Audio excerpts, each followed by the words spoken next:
Hello အားလုံးပဲမင်္ဂလာပါခင်ဗျာ Dotted YouTube Channel လေးကနေပြန်လဲကြိုးစားပါတယ်ဒီနေ့ဒီဗီဒီယိုလေးကတော့မြန်မာလူငယ်တွေရဲ့အပိမှုကိုရထားတဲ့ကိုချင်းမီရဲ့ editing ပုံစံလိုမျိုး Panel Gap လိုမှာလုပ်ပြမှာပဲဖြစ်ပါတယ်မလာရှယ်နီကတင်ခဲ့တဲ့ Fake Clan ဗီဒီယိုထဲမှာ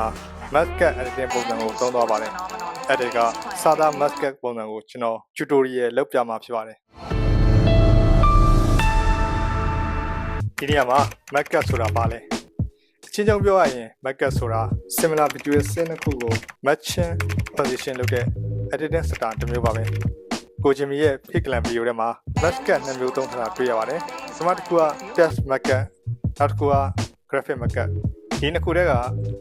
text Mascot ကိုပဲ Panel Gap မှာလုပ်ပြမှာဖြစ်ပါတယ်ပထမဆုံး text Mascot လို့ဖို့စာသားတစ်လုံးကိုစဉ်းစားထားဖို့လိုပါတယ်ကျွန်တော်ကတော့ Ronaldo ဆိုတဲ့စာသားကိုအသုံးပြုမှာဖြစ်ပါတယ် Google ကိုသွားမယ် Ronaldo လို့ရရှာမယ်ပြီးရင် new ထဲကိုသွားမယ်ဒင်းထဲကိုဝင်ကြည့်မယ် Ronaldo စလုံးမြင်တဲ့ screenshot ယူမယ်ဒင်းတွေကနေ screenshot 15ခုလောက်ယူမယ်ယူပြနဲ့ Panel Gap Pro ဖွင့်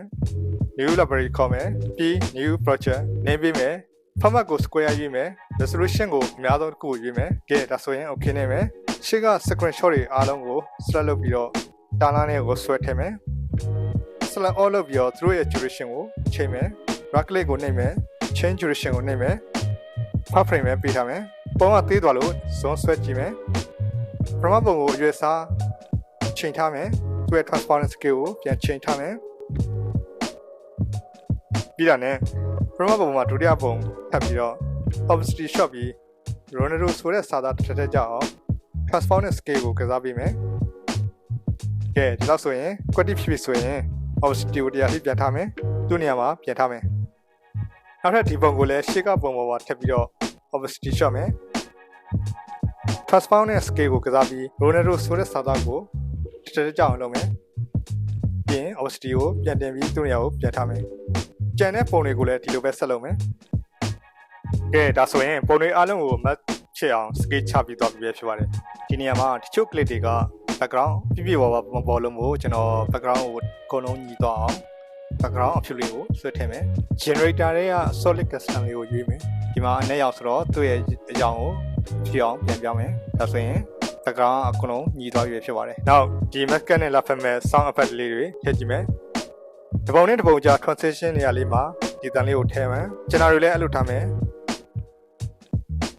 ဒါကိုမြန်အောင် clip တွေကို command click လုပ်ပြီးထားမယ်ကဲဒါဆိုအတန်းနဲ့လာဖက်သွားပြီးဖြစ်ပါတယ်ဒီ sound effect လေးကိုလည်းကျွန်တော်ရဲ့ Telegram channel မှာ download ရယူနိုင်ပါတယ်ခင်ဗျ effect မထည့်ခင်မှာ command click ကိုလုပ်မယ် Ronaldo ဆိုတဲ့စာသားလေးကိုပဲ focus ထားပြချင်တာမို့ဒီစာသား clip တွေကိုကျွန်တော် blur effect လေးထည့်ထည့်မယ်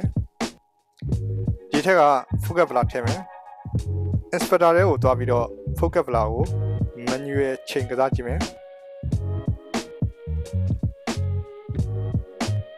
ကဲဒါဆိုရင်အဆင်ပြေသွားပါပြီဒါကတော့ကိုချင်းမီရဲ့ Fake Clan ဗီဒီယိုတွေက text Mascot ပုံစံလိုမျိုးသွားပါပြီဒါလေးကိုနည်းနည်းကျွန်တော် refine ပြန်လုပ်ချင်တယ်ဒီစာသားကိုပို့ပြီးမြင်တော့ solid custom ကိုဆွဲထည့်မယ် color ကိုအဝါရောင်ပြောင်းမယ် rectangle လိုချင်တာမို့ doormat ကိုဆွဲထည့်မယ်ပြီး rectangle ပုံစံလေးဆွဲမယ်Ronaldo စာသားကိုပို့မြင်တော့ rectangle clip ရဲ့ blank mode ကို multiply ပြောင်းမယ်ဒီ rectangle ကို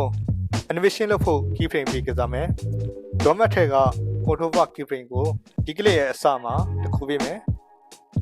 နောက် keyframe ကို clip ရဲ့အဆုံးမှာပေးမယ်ကဲဒါဆိုရင်ဒီလိုလေးဖြစ်သွားပါပြီ